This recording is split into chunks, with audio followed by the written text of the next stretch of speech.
कहानी है रामपुर गांव की, जहां के मर्द महिलाओं को हमेशा नीचा दिखाने की कोशिश में रहते। अरे अभी तक खाना नहीं आया, क्या मुझे एक और शादी करने की जरूरत है? नहीं जी नहीं, ऐसा मत करना, वरना मैं कहाँ जाऊंगी। खाना लेकर मैं अभी आई जी। गांव की पंचायत में भी फैसले हमेशा औरतों के खिलाफ ही रहते। मैं जो फैसला सुनाता हूँ वो भगवान की आज्ञा होती है। इस लड़के ने अपने मन से शादी करके अच्छा नहीं किया। लड़के को घर भेज दो और इसकी शादी इसकी जाति की किसी लड़के से करवा दो, लेकिन ये लड़के, इसे तो गांव के बाहर निकाल दो। नहीं नहीं जमींदार साहब, ये क्या बोल रहे हैं? ऐसा नहीं हो सकता। मेरी बेटी मासूम है, इसे अच्छे बुरे की समझ नहीं है। अरे कहाँ जाएगी ये बेचारी? कहाँ जाएगी? इतनी चिंता है तो पूरे परिवार का गांव निकाला कर देते हैं। बेचारे पूरे बसे बसाए परिवार को गांव छोड़ना पड़ता है।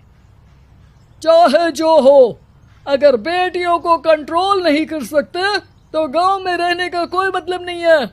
यहाँ औरतों को दब कर रहना होगा। कोई भी अपने हिसाब से कुछ नहीं कर सकता, सब ईश्वर की मर्जी से ही होगा। तभी गांव का एक आदमी दौड़ा दौड़ा आता है। सरपंच साहब, जमींदार साहब, वो कालिया है ना, उसकी बेटी पढ़ने के लिए शहर जा रही है। अच्छा, ये कब हो गया? और कालिया की हिम्मत कैसे हो गई ऐसा करने की? लेकर आओ उसे और उसकी बेटी को। बस फिर क्या था, हाजिर हो जाते हैं कालिया और उसकी बेटी सरपंच के सामने। अरे कालिया, ये क्या सुनने में आ रहा है? बेटी को इंजीनियर बना रहा है तू? और ये बता, गांव में तो स्कूल नहीं है, फिर कहां से इतनी क्लास पास कर गई तेरी बेटी? राधा, जो कि कालिया की बेटी है, उसे लगता है कि सरपंच उसकी तारीफ कर रहे हैं। सरपंच जी, मैंने ऑनलाइन पढ़ाई की है, डिस्टेंस लर्निंग से। सभी में मैंने अच्छे नंबर पाए हैं, जिसे देखते हुए शहर की इंजीनियरिंग कॉलेज में मुझे स्कॉलरशिप मिली है। वाह जी वाह, क्या होती है ये? पहले तो ये बताओ, फिर आगे की बात करते हैं। पूरा गांव राधा की बात सुन रहा था और राधा बोलती जा रही थी। तो ऐसे मैं फ्री में एक अच्छी शिक्षा लेकर गांव में जो कुछ परेशानियां हैं, जैसे बिजली, पानी और इंटरनेट जैसी समस्याओं के लिए काम करूंगी। मैं गांव को शहर से जोड़ने के लिए पुल का निर्माण करवाने का प्रस्ताव रखूंगी। मुझे पूरी उम्मीद है कि जल्द ही हमारा गांव भी तरक्की की राह पर चल पड़ेगा। राधा की बात सुनकर सारे गांव वाले ताली बजाने लगते हैं। सरपंच को समझ नहीं आता कि वो क्या करे। चुप रह नादान लड़की, गांव के खिलाफ जाने के लिए तुझे गांव से बेदखल कर दिया जाएगा, वो भी पूरे परिवार के साथ। और हाँ, अगर ठीक से गांव में रहना चाहती है तो ये पढ़ाई लिखाई छोड़ दे। हम तेरे लिए गांव का कोई होनहार लड़का देखेंगे। तभी गांव का एक आदमी बोल पड़ता है। अरे नहीं नहीं सरपंच जी, राधा बिटिया जो बता रही है, अगर वैसा हो जाए तो हम लोगों को पैसा कमाने के लिए बाहर नहीं जाना पड़ेगा। हाँ जी, और ना ही कोसों दूर पानी के लिए भटकना पड़ेगा। हमारे बच्चे भी अच्छी पढ़ाई कर सकेंगे और आगे बढ़ेंगे, ना कि हमारी तरह खेती करते बैठेंगे। क्यों गांव वालों, राधा बिटिया का साथ देना चाहिए ना। सरपंच देखता है कि गांव राधा के साथ है तो वो चुप हो जाता है। वो घर आकर अपने सलाहकार से बात करता है, जो बहुत ही चालाक किस्म का इंसान होता है। अरे सरपंच साहब, आपको बहुत ही होशियारी से काम लेना पड़ेगा। एक बार गांव तरक्की कर गया, यहाँ के बालक पढ़ लिए तो कोई ना पूछेगा आपको। और फिर ये जो बेटा और बेटी है ना आपके, इनको भी आम लोगों की तरह ही जीवन जीना होगा। हाँ, लेकिन करे तो क्या करे? वो ना आप मुझ पर छोड़ दीजिए, बस मैं जैसा बोलूं करते जाइए। अगले रोज सुबह जब गांव वाले सोकर उठते हैं तो राधा के घर के बाहर और साथ ही वो लोग जिन्होंने राधा का सपोर्ट किया था, उनके घर के आगे लाल रंग से कल आऊंगी लिखा होता है। कल आऊंगी, यह क्या होता है? अरे यह तो खून से लिखा है, लगता है कोई भूत प्रेत या चुड़ैल का साया है। चलो सरपंच जी के पास चलते हैं। सभी सरपंच के पास जाकर उसे सारी बात बताते हैं। अरे ये तो बड़ी मुश्किल की बात है। चलो मैं एक बाबा को जानता हूँ, उन्हें बुला लेता हूँ। सरपंच बाबा को लेकर गांव के घर के बाहर जाता है।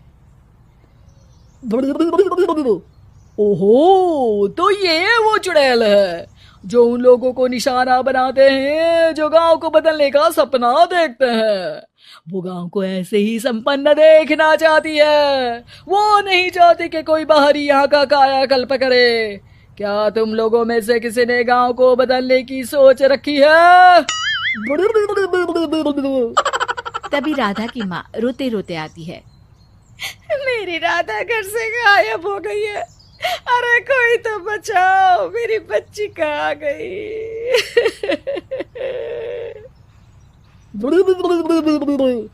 ले गई वो चुड़ैल, तेरी बच्ची को ले गई। अब वो उसे श्रापित करके छोड़ेगी, उस पर चुड़ैल का साया हो जाएगा। तभी बुरी सी हालत में राधा भी वहां आ जाती है।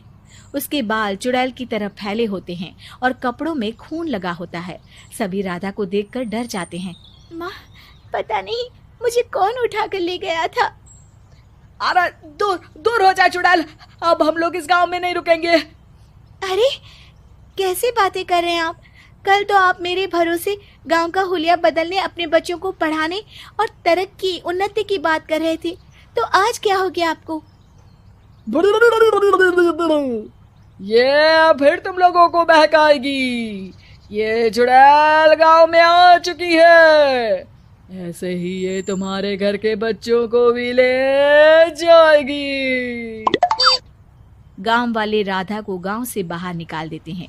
उसके माँ बाप रोते रहते हैं, लेकिन गांव वाले नहीं मानते। मैं भी अपनी बहन के साथ गांव के बाहर रहूंगा, लेकिन वो पढ़ाई नहीं छोड़ेगी। वहीं सरपंच के घर पर सलाहकार कहता है। देखा, सांप भी मर गया और लाठी भी नहीं टूटी। लेकिन अगले ही दिन सरपंच के घर के बाहर भी वही शब्द लिखे होते हैं। और फिर सरपंच की बीवी कहती है, हमारी बेटी को किसी ने अगवा कर लिया है। तभी राधा का भाई वहां आ जाता है। अरे गांव वालों, मैंने सरपंच जी की बेटी को देखा था। वो चुड़ैल उसे उठाकर ले जा रही थी। अरे क्या मजाक कर रहे हो? नहीं नहीं सरपंच जी, आप नहीं जानते। वो चुड़ैल अब आपकी बेटी में आ जाएगी, जैसे राधा के अंदर आ गई थी। तभी सरपंच की बेटी वैसी ही हालत में वहां आती है जैसे राधा आई थी। पापा, पता नहीं कैसे मैं गायब हो गई थी। चुड़ैल, इसके अंदर भी चुड़ैल का साया है, मारो इसे। अरे नहीं नहीं, इसे भी राधा के पास गांव के बाहर ही भेज दो।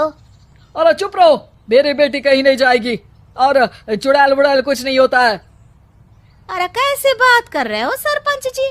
आप तो बोल रहे थे कि आपका फैसला भगवान का ज्ञान होता है, तो अपने पर बात आई तो अब आप ऐसे बोल रहे हैं। अरे ना ना ना, आपको अपनी बेटी को त्यागना ही होगा। अरे बुलाओ बाबा को। राधा का भाई बाबा को ले आता है, जिसे अब गांव वालों के डर के कारण सच बोलना पड़ता है। मैं कोई बाबा नहीं हूँ, मैं तो मोची था। ये सलाहकार महोदय ने मुझे कहा था एक्टिंग करने को। अब वो मुझे पैसे देने वाले हैं। अब मुझे माफ कर दो। गलती हो गई, मुझे माफ कर दो। तभी वहां राधा आ जाती है। देखा सरपंच जी, जब गांव के बच्चे साक्षर होंगे तो आप जैसे लोगों की चालाकी नहीं चलेगी।